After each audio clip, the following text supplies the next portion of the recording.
Assalamualaikum warahmatullahi wabarakatuh. Kembali lagi bersama Sublahan Radio. Untuk menambah semangat, jangan lupa di like dan subscribe serta tekan tombol lonceng biar tidak ketinggalan cerita horor di channel ini.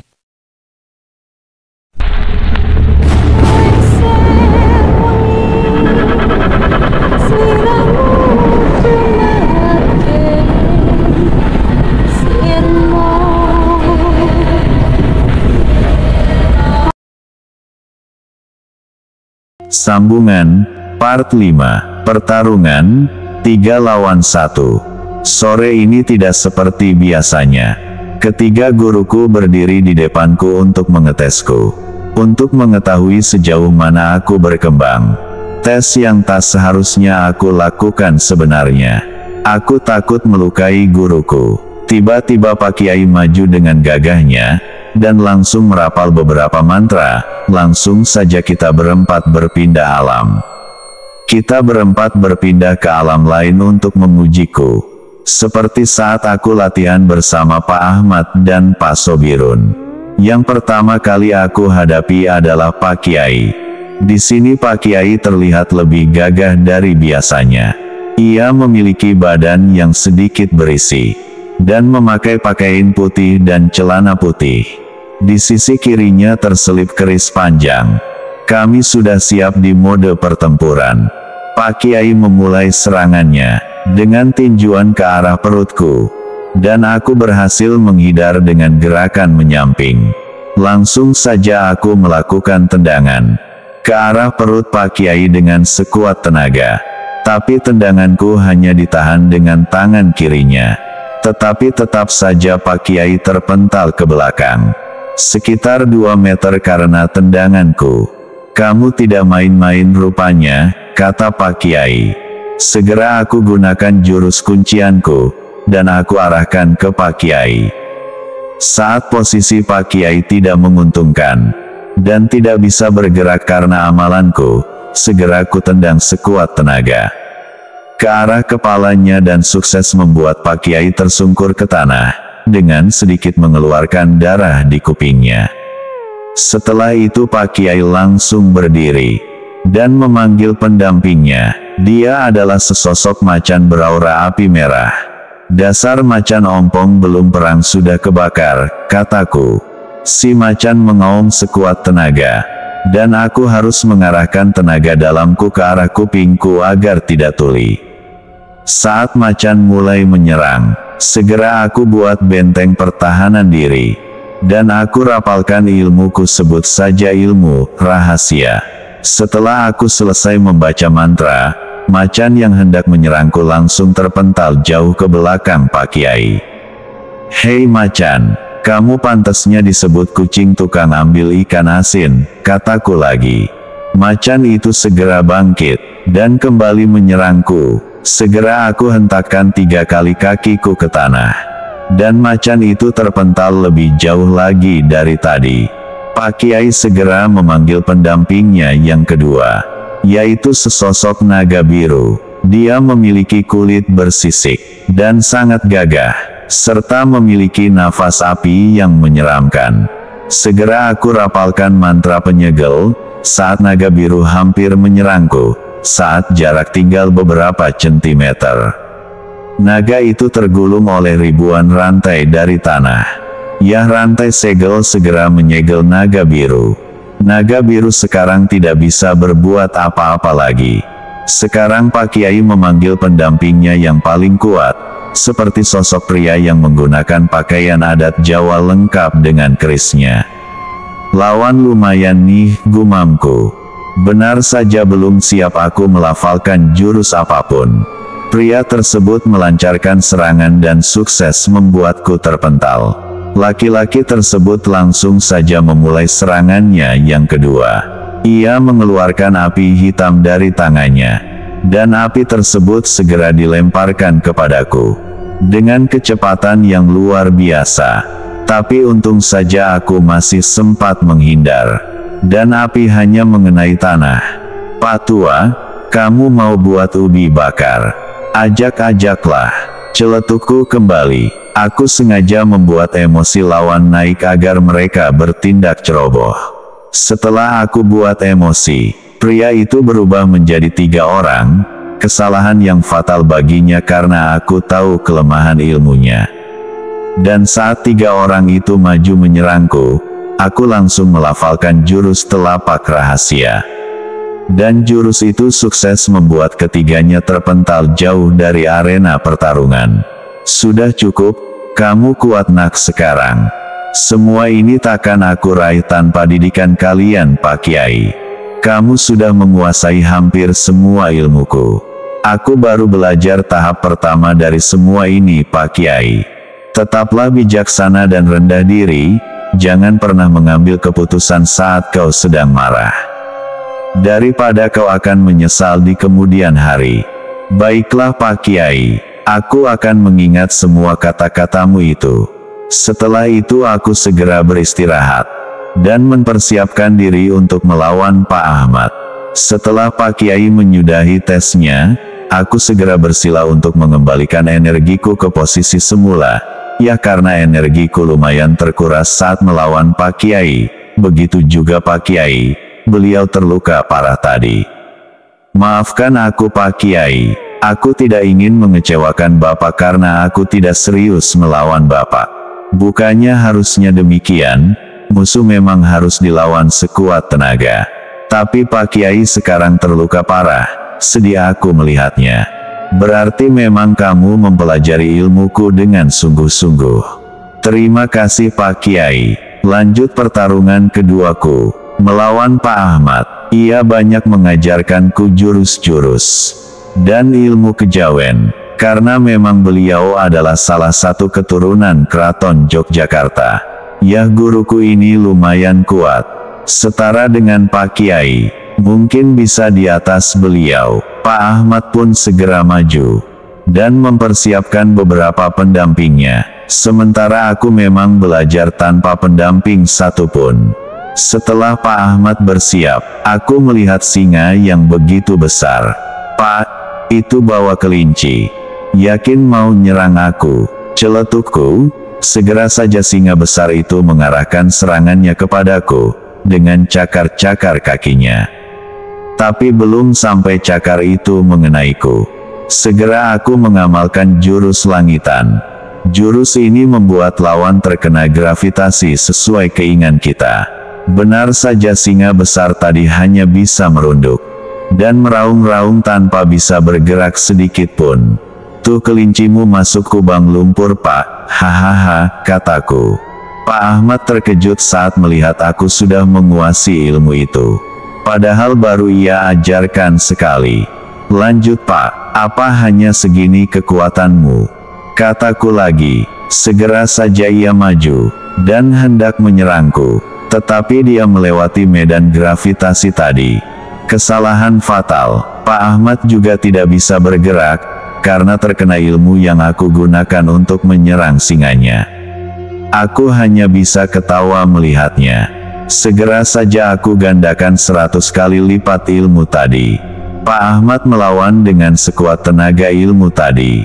Sampai-sampai darah keluar dari telinga, hidung, dan mulutnya.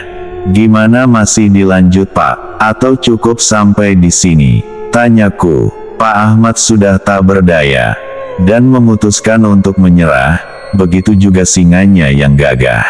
Sudah tak berdaya lagi. Aku segera melepas jurusku, dan melihat keadaan Pak Ahmad.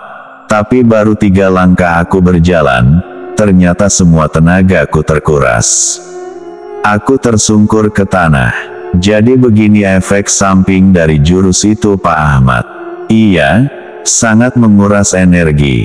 Pantas saja, aku begitu lemas, Pak Ahmad. Kamu baru aku ajarkan jurus itu tetapi sudah sangat menguasainya. Karena aku sering berlatih, dan tidak mau mengecewakanmu, Pak Ahmad.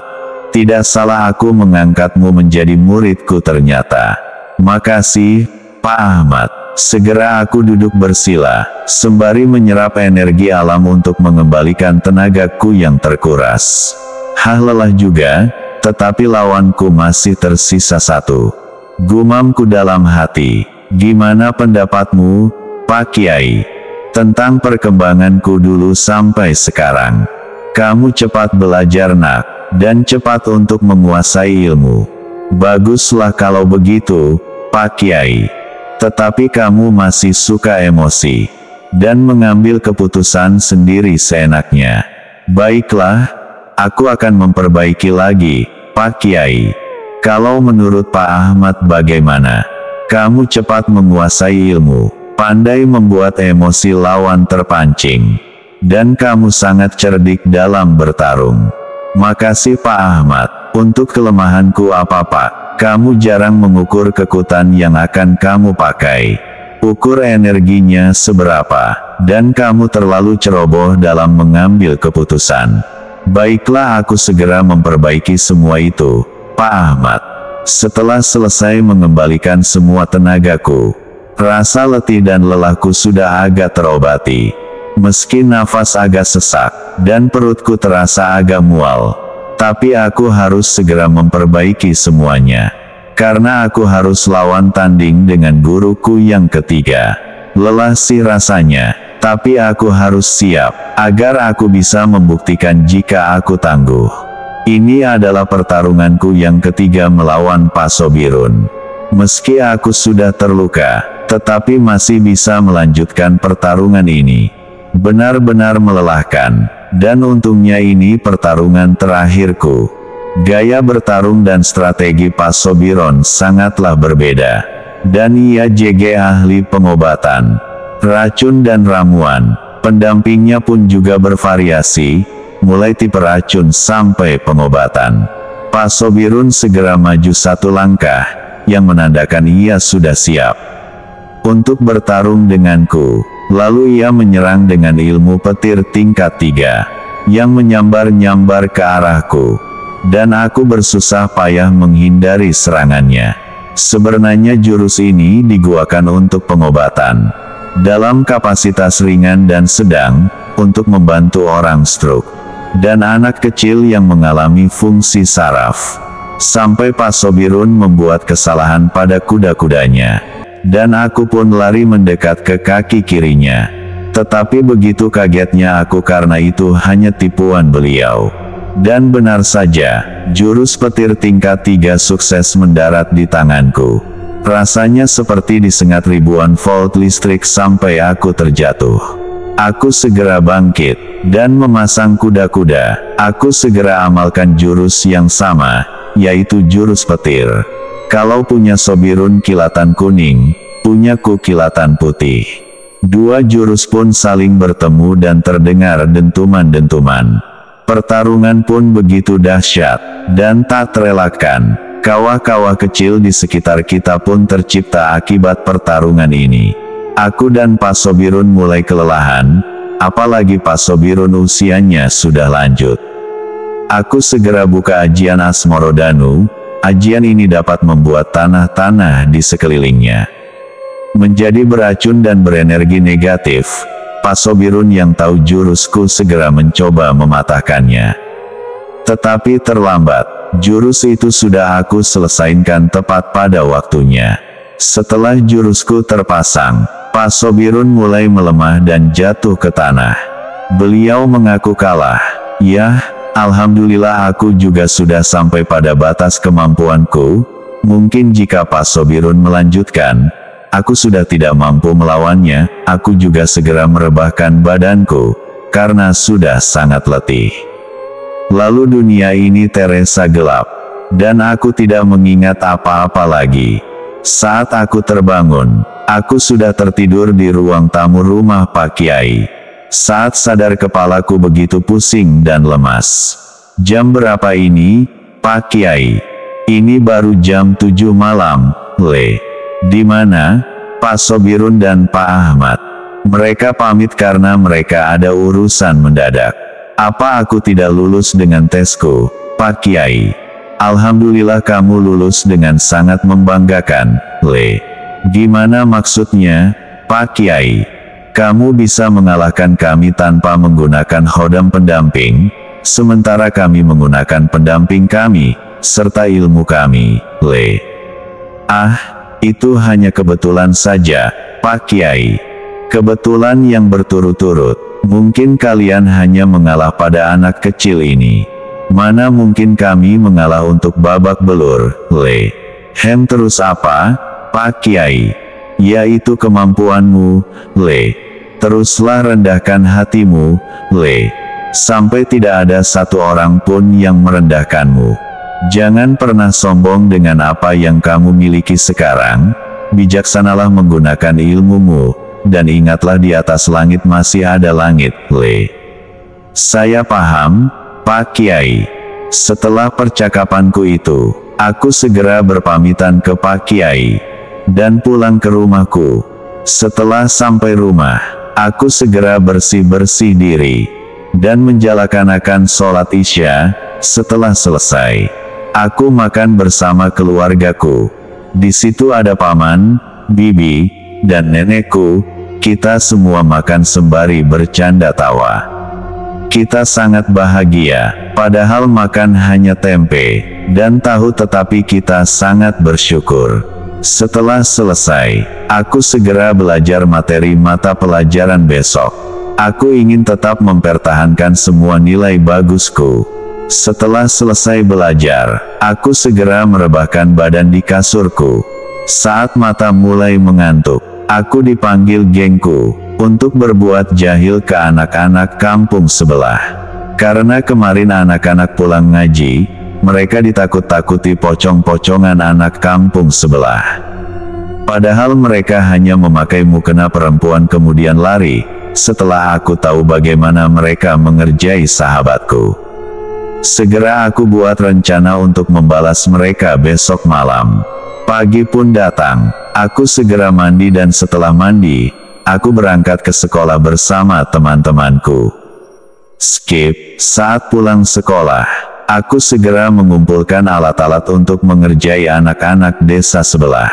Pertama aku siapkan benang nilon besar sepanjang 100 meter. Kedua guling. Ketiga, kain putih tidak terpakai. Dan keempat, arang. Aku mulai memerintahkan Alif untuk memasang tali nilon di atas pohon kelapa. Setelah itu aku buat boneka pocong dari guling dan kain putih tak terpakai. Setelah itu aku lukis mukanya memakai arang. Saat kita menunggu malam tiba, segera aku naikkan pocong KW ke atas pohon kelapa. Setelah itu kita berangkat mengaji bersama, dan siap melakukan eksekusi setelah pulang mengaji. Setelah pulang ngaji kita buru-buru pulang duluan. Sesampainya di tempat eksekusi kita bersiap-bersiap. Lalu target pun sampai tujuan. Dan bingo, mereka datang. Tim pertama, Alif dan Esman. Mereka segera menggerak-gerakkan pohon di dekatnya. Disertai suara-suara aneh dan ringikan, dilanjutkan aku dan Arifin melepas poci KW-nya. Lalu poci itu seperti terbang melewati mereka, dan jatuh di belakang mereka. Ada yang nangis, ngompol, sampai pingsan. Lalu ada juga yang tidak bergerak sama sekali. Langsung saja pociku itu aku tarik lagi, dan melewati mereka. Yang ada mereka makin menjadi-jadi, setelah pociko sampai ke kita. Segera kita bawa lari sampai depan rumahku, dengan terbahak-bahak sampai perutku keras. Bersambung, part 7.